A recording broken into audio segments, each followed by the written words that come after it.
A Szent Anna Ifjúsági Központ 2011 májusában nyitotta meg kapuit Tusnádfürdőn, Romániában. Gyermekprogramjain a hagyományőrző foglalkozások, az újrahasznosítás és környezetvédelem kerülnek előtérbe, de számos kikapcsolódási lehetőséget biztosít a helyi és környékbeli fiataloknak is. 2012 év elején fogadta első IVS önkénteseit, őket kérdeztük munkáikról, tapasztalataikról. Mennyi ideig tart ez az önkéntesség? 9 hónap, januártól októberig, és jelenleg ugye a 3. hónapnál járunk. Honnan hallottál erről a lehetőségről, hogy lehet idejönni Tusnádfürdőre önkéntesnek? Budapesten van a Kárpát Ifjúsági Egyesület, és annak a tagja vagyok, és azáltal hallottam erről a lehetőségről. Hogy érzed magad itt? Nagyon jól, köszönöm. Voltam már Tusnádfürdőn korábban, tavaly májusban egy ifjúsági cserén, és akkor nagyon megtetszett a hely. Bár akkor még csak így a gyerekekkel ismerkedtünk, de az is nagyon tetszett, nagyon kedvesek voltak. És úgy gondoltam, hogy ha lesz lehetőségem, akkor előbb-utóbb szeretnék ide költözni egy hosszabb időre. De úgy érzem, hogy az itteni gyerekek nagyon nyitottak, és úgy érzem, hogy mindenki felé nagyon hálásak, és nagyon közvetlenek tudnak lenni, aki egy kicsit is foglalkozik velük, és úgy érzem, hogy ők tényleg már az első napokban jó kapcsolatot alakítottam ki velük a foglalkozások, illetve a tanulások során. Mivel foglalkozol itt, mint önkéntes?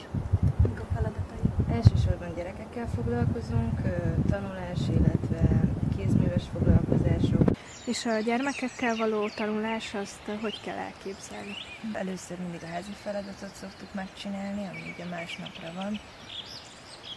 Azzal általában, hogyha ügyesebb a gyermek, akkor gyorsan végzünk, és ugye 2 órás egy ilyen foglalkozás, és akkor utána, hogyha van valami korepetálásra szüksége, például matematikából szokott előfordulni, akkor gyakorolunk velük. Nekik kell tanulni románt is a gyermekeknek abban, hogy tudtok segíteni. Vannak olyan önkéntesek, akik helyiek, és ők ugye tudnak románul, és ők szoktak általában segíteni benne. És tanultok valamilyen idegen nyelvet itt, magyar román? Igen, román óránk van. Láttam az ékszereidet, ezeket te magad készítetted? Így van, ezeket én készítettem. És ilyeneket csináltok a gyerekekkel is? Csinálunk velük ilyeneket is, különböző technikákkal, már többféle nemezelési mód volt, hogy készítettek meg tarisznyát, húsvétkor tojást készítettünk velük, pont múlt hétvégén készítettünk ékszereket, kicsit egyszerűbbeket, de nagyon ügyesek és kreatívak a gyerkőcök. Mennyire vevők az ilyen foglalkozásokra?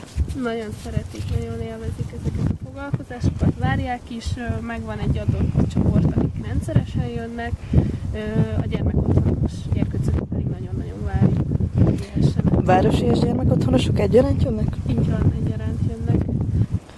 És van valami különbség közöttük fegyelmezettségben, vagy odafigyelésben, vagy...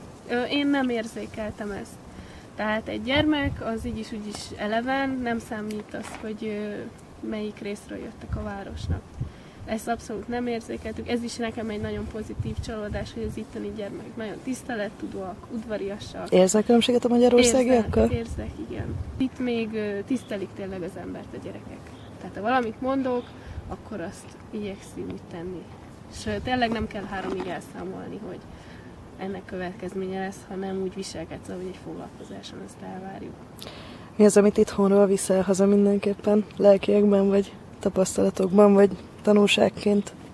Hát a környezetet, azt így a szívembe zárva. A gyermekek közül pedig a mosolyát, a hozzáállásukat, az önkéntes társainknak a kreativitását, a jószívűségét, és azt, hogy én magam megélhetem a kreativitásomat. Nekem ez az egyik legpozitívabb dolog eddig, hogy kiadhatom magamból azt, ami így bennem van. Tehát a gyerekek és ez a 2 dolog, ez fantasztikus. Meg a környezet, ez meg a harmadik. Semmi kezek, amivel itt te minden nap foglalkozol?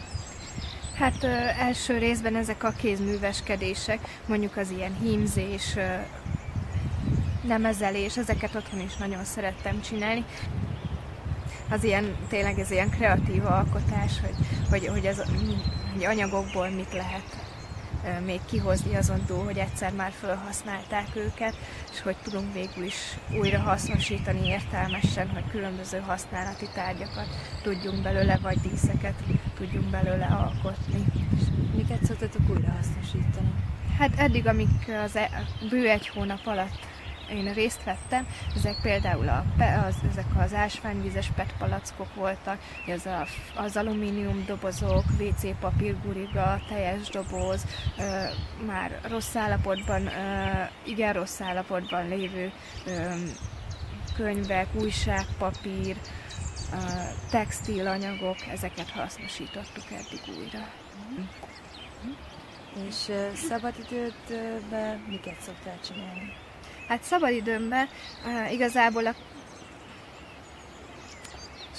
igazából én teljes mértékben szinte szabadidőnek érzem ezeket, amiket itt csinálok, de és így jól érzem magam, és úgy érzem, hogy nagyon így nincs is szükségem annyi szabadidőre, mint mondjuk otthon, de mondjuk például voltunk kirándulni a Sólyomkörre, hát ez egy lenyűgöző látvány volt fönn a tetőről, így végig tekinteni a hegyeken, de ezen kívül mondjuk szeretem mondjuk befejezni, vagy magam dolgait is, mondjuk a kézműves foglalkozáson, ha nem ezelünk, és mondjuk nem golyócskát csinálunk, akkor utána én szeretek még nemes dolgokat csinálni magamnak is, és például ezzel is telik. Főzőcskézünk. Ezek még a idézőjelbe kötelező társas játékesten kívül is szoktunk társasozni, amik nagyon izgalmasak, és nagyon szeretem őket.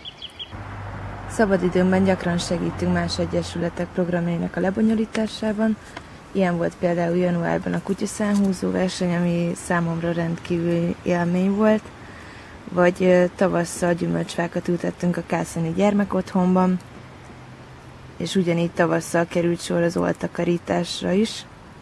Mindig nagyon jó hangulatban telnek ezek a közös megmozdulások, jó a társaság, és általában egy jó bulival szokott befejeződni.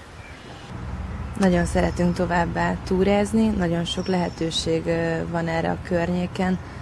Egészen közelben található az Aporbástya, Sólyomkő, illetve egy kicsit hosszabb túra, de rendkívül érdekes és szép a Szent Annára vezető ösvény, mely akár gyalogosan, akár biciklivel is egy nagyon jó délutáni program. Nagyon sok ide látogató barátunk, ismerősünk tölti ezzel a nyaralását, a szabad idejét, hogy ezeken a túrákon részt vegyen, és mi is nagyon jó kikapcsolódási lehetőségnek tartjuk. Gyönyörű a tej, és felüdíti az embert egy-egy ilyen séta.